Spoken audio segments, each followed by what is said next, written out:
सभापती महोदय, सन्मान्य सदस्य लाडसाहेबांनी मुंबईच्या काँक्रिटीकरणाच्या संदर्भातली प्रश्न या ठिकाणी मांडलेला आहे। मला सभागृहाला सांगितलं पाहिजे की 2 टप्प्यामध्ये काँक्रिटीकरणाचं काम मुंबई शहरामध्ये होणार आहे आणि त्याच्यातला पहिला टप्पा जो आहे आणि दुसरा टप्पा आहे, त्यातल्या पहिल्या टप्प्याचं टेंडरिंग झाले, दुसऱ्या टप्प्याचं टेंडरिंग सुरुवात झालेली आहे। रोडवेजच्या संदर्भामध्ये सन्मान्य सदस्यांनी जे भूमिका या ठिकाणी मांडली आणि त्यांनी विचारलं की तो कॉन्ट्रॅक्टर सरकारचा जावई आहे का, त्या प्रश्नाचं पहिलं उत्तर देतो की तो कॉन्ट्रॅक्टर जो आहे तो सरकारचा जावई नाही। दुसरा प्रश्न जावयावर विचारलाय। प्रश्न बोला मंत्री महोदय, आपण जावईच नाही तर मोठा आणि छोटाचा प्रश्नच येत नाही।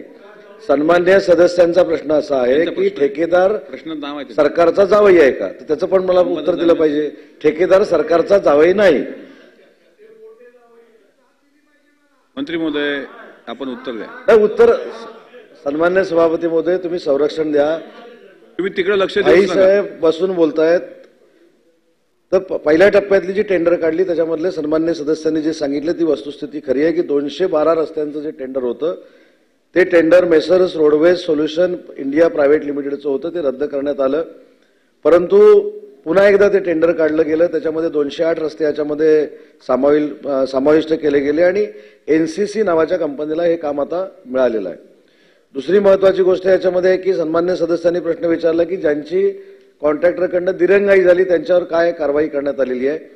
तर मला सभागृहाला सांगितलं पाहिजे की ज्यांच्याकडनं दिरंगाई करण्यात आलेली आहे त्याच्यातून त्यांच्याकडनं दंड वसूल करण्यात आलेला आहे। एकूण 111.87 कोटीचा दंड हा NCC private limited, mega engineering, Dinesh Chandra R Agarwal infra private limited, eagle infra India private limited यांच्याकडनं वसूल करण्यात आलेला आहे। आणि त्याच्यामध्ये पूर्वी 64 कोटी रुपये हे रोडवेज सोल्युशनकडनं देखील सरकारनं घेतलेले आहेत। त्याच्यामुळे मला असं वाटतं की पहिल्या टप्प्यामध्ये रोडवेज सोल्युशन इंडिया प्रायव्हेट लिमिटेडचं काम हे रद्द जरी केलेलं असलं तरी त्यांच्याकडनं देखील 64 कोटी रुपयाचा दंड जो आहे तो वसूल करण्यात आलेला आहे। दुसऱ्या टप्प्यामध्ये 6198 कोटीची जी कामं आहेत त्याच्यामध्ये L1 हे कोण आहेत ते देखील माझ्याकडे त्याची यादी आहे, त्याची नावं पाहिजे असली मी आपल्याला सांगू शकतो। परंतु L1 मध्ये अजून देखील निगोशिएशन काय होऊ शकतं का, अजूनही रेट कमी करून ते महानगरपालिकेला देऊ शकतात का, याची चाचपणी सुरू आहे। परंतु पहिल्या टप्प्यामध्ये रोडवेज सोल्युशनचं काम काढून घेतलंय ही वस्तुस्थिती खरी आहे। माननीय सदस्य दानवे साहेब, सभापती महोदय, यांचा प्रश्न होता म्हणून तुम्हाला माझे मित्र प्रसादजी लाड यांनी उपस्थित केलेला प्रश्न, परंतु त्यांच्या प्रश्नाला माननीय मंत्र्यांनी प्रसादजीच्या प्रश्नाला जावई नाही अशा प्रकारचं उत्तर दिले, पण ते जावई कसे आहेत मी सांगतो। वा, कारण जे माननीय मंत्री महोदयांनी उत्तर दिलेलं आहे, ज्या पद्धतीनं या रस्ते काँक्रिटीकरणाच्या कामाच्या निविदा प्रक्रियेच्या अनियमितता ते जर बघितलं तर खरोखर सरकारचा जावई आहे अशा पद्धतीनं त्याला सगळ्या पद्धतीनं ट्रीटमेंट दिलेल्या दिसतात। खरं तर माननीय मुख्यमंत्र्यांनी 2 वर्षात पूर्ण खड्डेमुक्त मुंबई करण्याची घोषणा केलेली होती आणि उच्च प्रतीचे काँक्रीटचे रस्ते करायचं हे सांगितलेलं होतं।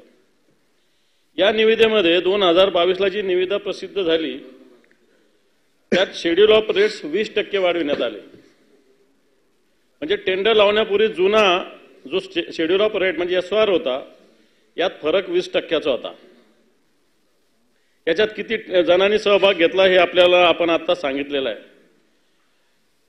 याच्यात जर आणखी महत्त्वाचं की याच्यामध्ये ज्या 5 कंपन्या आल्या होत्या याच्यात टेंडरमधील नमूद क्लास अन्वये ॲडव्हान्स मोबिलायझेशनसाठी BMC कडे मागणी केलेली, म्हणजेच यांचेच पैसे घ्यायचे आणि यांचंच काम करायचं अशा पद्धतीनं, स्वतःचा 1 रुपया न घालवता काम करायचं अशा पद्धतीनं या कंत्राटदारांना जावायला अशा पद्धतीने ट्रीटमेंट देत असतात, ती दिलेली एक। दुसरी गोष्ट, आजच्या रोजी नॅशनल हायवे असेल, वेगवेगळे राज्याचं सुद्धा नॅशनल हायवे विभाग आहे, केंद्राचं नॅशनल हायवे विभाग आहे, हे 1 किलोमीटरला 10 कोटी रुपये किलोमीटर अशा पद्धतीनं त्याचे रेट्स आहेत सभापती महोदय। इथं ह्या BMCचे याचे 16 कोटी रुपये पर किलोमीटर आहेत। आता या सगळ्या विषयामध्ये अनियमितता अनेक झालेल्या आहेत. एक शिंदे साहेब त्याच्यात पुढे बोलतील. फक्त माझा प्रश्न याच्यामध्ये असा आहे की याच्यामध्ये वारंवारच्या 2दा निविदा झाल्या, चुकीच्या पद्धतीनं करणाऱ्या अधिकाऱ्यावर आपण कारवाई करणार का? एक. दुसरं, याची चौकशी लोकायुक्ताकडे देणार आहे का? 2. आणि RSIL या कंपनीस काळ्या यादीत टाकण्याबरोबरच कंपनीचे संचालक यांचा DIN क्रमांक फ्रीज करण्यात येणार आहे का? हा माझा प्रश्न आहे. ते जर नाही केलं तर सरकारचे जावं हे सिद्ध होईल. सभापती महोदय. माननीय विरोधी पक्ष नेते दानवे साहेबांनी जे प्रश्न उपस्थित केलेले आहेत त्याच्यामध्ये जे टेंडर झाली, आता ऍडव्हान्स मोबिलायझेशनचा जो विषय आहे ते फक्त काय मुंबई महानगरपालिकेमध्ये होत नाही. सेंट्रल गव्हर्नमेंटचे रस्ते असतील, सेंट्रल गव्हर्नमेंटची इन्फ्रास्ट्रक्चरची कामं असतील, स्टेट गव्हर्नमेंटची इन्फ्रास्ट्रक्चरची कामं असतील, हा क्लॉज अनेक टेंडरमध्ये देखील झालेला आहे.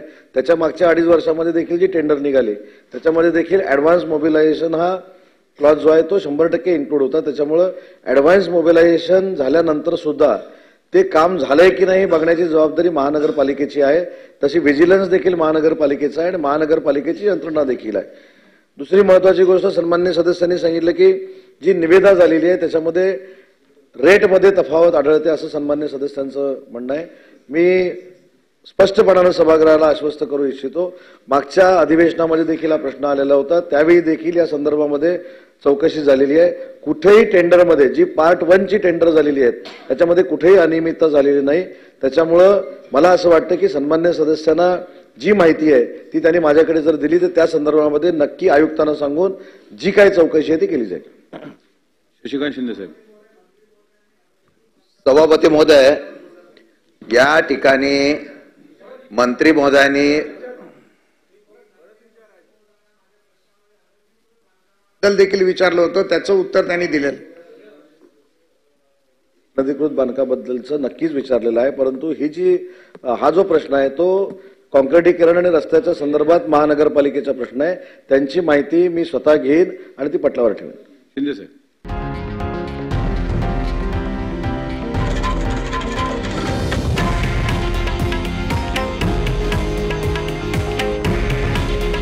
हे आहे देशातील नंबर 1 न्यूज नेटवर्क आणि आपण पाहत आहात TV9 मराठी. काळजी तुमची, हित महाराष्ट्राचं.